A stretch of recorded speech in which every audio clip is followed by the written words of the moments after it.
Hi guys, allegedly Napoleon said, and I quote, "Let us wait 20 minutes. When the enemy is making a false movement, we must take care not to interrupt him." Sometimes reduced to the simple, don't interrupt your enemy when he's making a mistake. Now this may be the approach the Labour Party is taking at the moment. And this could explain why they're extremely quiet on the cost of living crisis. So John Cruddas, Labour MP, spoke to Times Radio about how Boris Johnson still holds great sway over many in the country, and Labour may be sitting back waiting for his replacement to slip up before they go on the attack. But is this the right approach? Have a listen.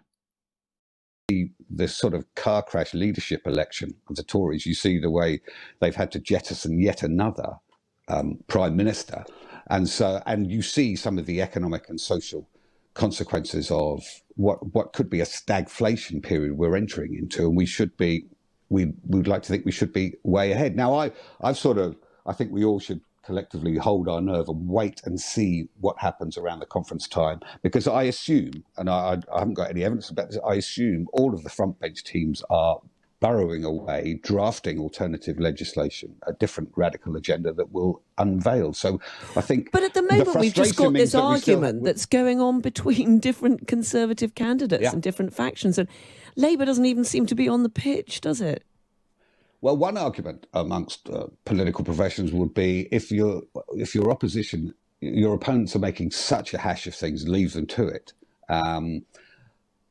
There is some truth to that when you've got the mistakes that we've seen this last week, be they talks of handouts or these regional pay boards, or Rishi Sunak being exposed for successfully redirecting money away from deprived areas to the Tory heartlands in the south. These are big mistakes, and I do think the Tories will rue the loss of Boris Johnson, actually. I think they panic and make a terrible mistake. In constituencies like mine, Boris Johnson has real reach, which neither Rishi Sunak or Liz Truss will be able to replicate, I fear. So I think everything else being equal, Labour is in a pretty good position if by the autumn we are beginning to unveil some radical detail in terms of our alternative agenda, given the scale of the challenges that this country is going to be exposed to over the next 12 months. Now, there are two ways of looking at this. First, the political way, and I think he's correct, yes. The political response is to keep quiet, keep your head down, and let the enemy make the mistake, in the sense that you have Liz Truss fighting it out with Rishi Sunak. They're attacking each other's positions, and of course it creates a feeling in the public that neither of them know what the heck they're doing. Liz Truss, for example, criticising Scotland, it's a disaster to do that. Liz Truss introducing policies and then withdrawing them the next day because of a backlash. Rishi Sunak talking about taxes one day, to deal with taxes in one way one day and then a different way the next day. So it's an absolute mess. So politically, it's probably a good idea for the Labour Party to sit this one out, let them fight it out, and then swoop in after with a better policy.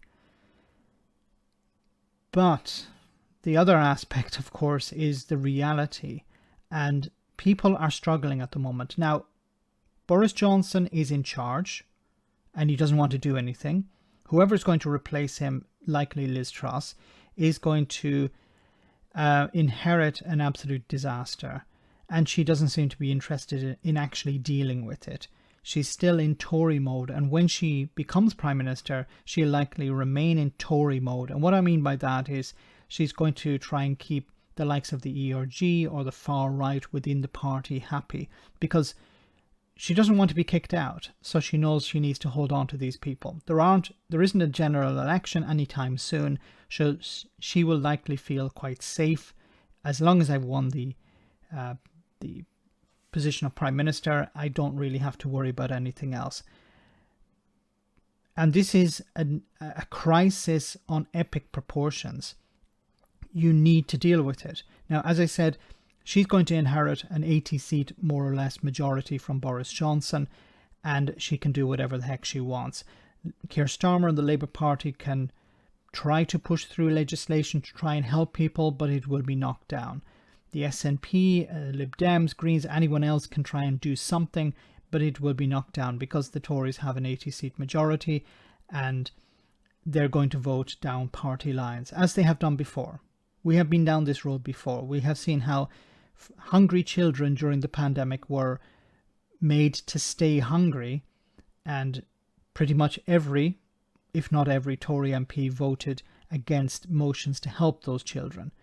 The same will happen if the Labour Party bring forward a motion. It's going to be voted down. It's going to be rejected by the Conservative Party. So what can the Labour Party do? Well, they have to fight outside Parliament. They have to raise these issues. They have to talk about how the government is failing and how they would actually come up with some solutions. Parliament is not really the place for this. I think it's more out on the streets, meeting with people who are struggling, meeting with community organisers, senior people in different communities, speak to them about the cost of living crisis, ask how you can help, how you can organise volunteers within the party to help people out in different parts of the country, so that the public see that you're doing something. They understand that Parliament is broken. They understand that the government don't care, but you are actually doing something. Your party is doing what it can. I think that's what the Labour Party need to be doing. Politically, I understand that it's probably better to let the Tories burn the country down and then swoop in after. But it's extremely risky. And it's quite uncomfortable to say. Let me know in the comment section, guys, what you think about all of this. As always, your comments are greatly appreciated. Thanks a lot.